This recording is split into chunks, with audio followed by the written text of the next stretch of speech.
తిరుపతి జిల్లా సూళ్లూరుపేటలోని శ్రీ చంగాలమ్మ ఆలయ పరిసరాల్లో బస్సుల రాకపోకలపై పోలీసులు గట్టి ఆంక్షలు విధించారు. పురాతన వంతెనపై పారిశ్రామిక ప్రయోజనాల కోసం బస్సులు తరచుగా వెళుతుండటంపై ఇప్పటికీ నిషేధం అమల్లోకి వచ్చింది. అయినప్పటికీ కొన్ని రోజులుగా ఆ నియమాలను ఉల్లంఘిస్తూ బస్సులు వస్తున్నాయని సర్కిల్ ఇన్స్పెక్టర్ మురళీకృష్ణ తీవ్రంగా హెచ్చరించారు.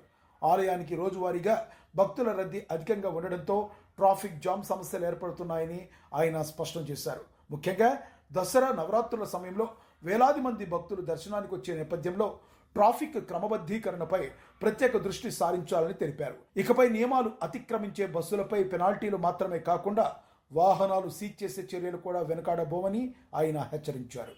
అతిక్రమించిన వారిని బళ్ళు కూడా సీజ్ చేయడం జరుగుతుంది. అదిగాక మరీ ముఖ్యంగా ఈ రాబోయే రోజుల్లో దసరా నవరాత్రోత్సవాలు జరుగుతూ ఉంటాయి. చెంగాలమ్మ టెంపుల్ దగ్గర కూడా విరివిగా భక్తులు వస్తూ ఉంటారు. తమిళనాడు నుంచి కానీ మన రాష్ట్రం నుంచి కానీ వేలాది మంది భక్తులు నిత్యం ఈ 12 రోజులు కూడా వస్తూ ఉంటారు. కాబట్టి ఈ భక్తుల యొక్క సౌకర్యం కోసం అక్కడ కూడా ట్రాఫిక్ నియంత్రణ చర్యలు కూడా పాటిస్తున్నాము.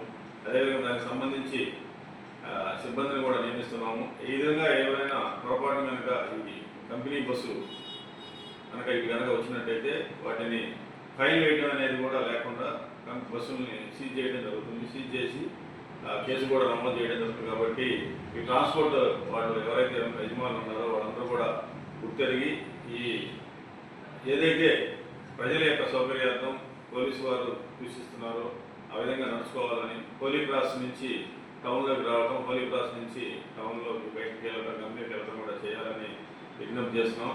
అతిక్రమించిన వారికి కఠినమైన చర్యలు తీసుకోవాలి.